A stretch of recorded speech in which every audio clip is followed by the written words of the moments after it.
इस बीच चंद्रयान 3 मिशन के सफल होने के आखिरी पलों में पूरे देश की सांसें अटकी नहीं, क्योंकि चंद्रयान 2 मिशन के दौरान पहले तो सब कुछ ठीक चल रहा था, लेकिन आखिरी पल में ही वो मिशन फेल हो गया था।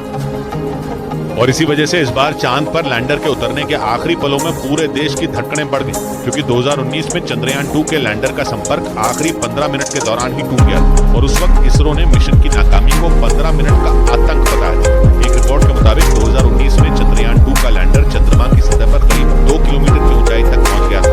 वहां तक तो सब कुछ ठीक रहा, लेकिन इसके बाद एक छोटी सी तकनीकी गड़बड़ी की वजह से लैंडर क्रैश हो गया।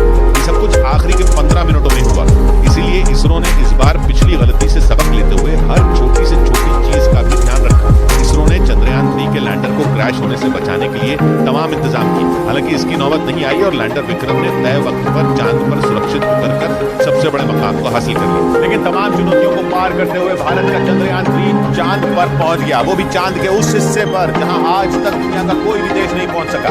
14 जुलाई को आंध्र प्रदेश के श्रीहरिकोटा से लॉन्च होने के 41 दिन बाद चंद्रयान ने चांद पर फतह पा ली और इसी के साथ इतिहास के पन्नों में भारत और इसरो के वैज्ञानिकों का नाम दर्ज हो, क्योंकि पृथ्वी से करीब 3,84,400 किलोमीटर का सफर तय करने के बाद चंद्रयान 3 चांद की सतह पर सफलता से उतर गया। इसरो की यह ऐतिहासिक कामयाबी कई मायनों में खास है, क्योंकि किसी भी देश के मून मिशन में आने वाले खर्च के मामले में भी भारत ने रिकॉर्ड कायम कर दिया। इसरो के मुताबिक चंद्रयान का बजट सिर्फ 615 करोड़ रुपए है, जबकि 63 साल पहले अमेरिका ने अपने मिशन मून पर भारत की तुलना में करीब 3000 गुना ज्यादा पैसे खर्च किए। वहीं पिछले हफ्ते क्रैश हुए रूस के लूना 25 का बजट करीब 1600 करोड़ रुपए बताया गया। वहीं रूस और अमेरिका की तुलना में भारत के चंद्रयान 3 ने सबसे कम खर्च में सफल होकर इतिहास रच दिया। इस बीच चंद्रयान 3 मिशन को सफल बनाने के लिए इसरो के वैज्ञानिकों ने पल पल पर नजर बनाए रखी। इसी वजह से भारत ने पहली बार चांद के दक्षिणी ध्रुव पर कदम रखा, जिसका सपना अमेरिका, रूस और चीन समेत दुनिया के कई देश देख रहे थे। लेकिन चांद के दक्षिणी ध्रुव पर पहुंचकर भारत इन सभी देशों से काफी आगे निकल गया। इस मिशन को सफल बनाने के लिए इसरो के वैज्ञानिकों ने पल पल पर अपनी नजर बनाए रखी। खासकर लैंडर विक्रम के चांद की सतह पर उतरने के आखिरी पड़ाव पर वैज्ञानिकों ने अपनी पूरी ताकत लगा दी। उन्होंने बिल्कुल सही समय पर लैंडर विक्रम को चांद की सतह पर लैंड कराने की कमांड दी।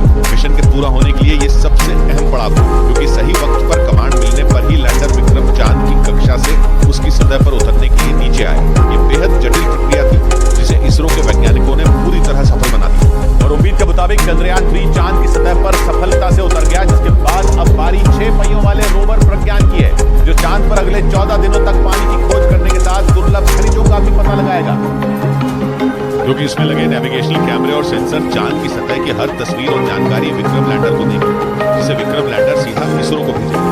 ये वो डेटा होगा जिससे चांद के दक्षिणी ध्रुव से जुड़े रहस्यों को सुलझाया जा सकेगा। चंद्रयान 3 मिशन की कामयाबी पूरी तरह रोवर प्रज्ञान के 14 दिनों के काम पर निर्भर होगी। इस दौरान जैसे जैसे प्रज्ञान चांद की सतह पर आगे बढ़ेगा, भारत की पहचान चांद की सतह पर दर्ज होती जाएगी, क्योंकि रोवर के पहियों से राष्ट्रीय चिन्ह, अशोक स्तंभ और इसरो के लोगों की छाप चांद पर पड़ती जाएगी। अगले 14 दिन के दौरान प्रज्ञान एक सोलर पैनल के जरिए खुद भी चार्ज होगा, जो 50 वाट तक बिजली बना सकता है। मतलब ये कि अपना काम करने के लिए जरूरी बिजली भी प्रज्ञान खुद ही बनाएगा। यही नहीं, रोवर प्रज्ञान चंद्रमा के उन रहस्यों से भी पर्दा उठाएगा जिनसे दुनिया अब तक अनजान रही, क्योंकि भारत के चंद्रयान 3 का रोवर चांद के उस हिस्से में पहुंच गया जहां दुनिया का कोई भी देश नहीं पहुंच सका। चांद की सतह की मिट्टी का सैंपल लेने, बर्फ का पता लगाने, वहां के मौसम का हाल जानने में रोवर प्रज्ञान पूरी तरह सक्षम बताया गया।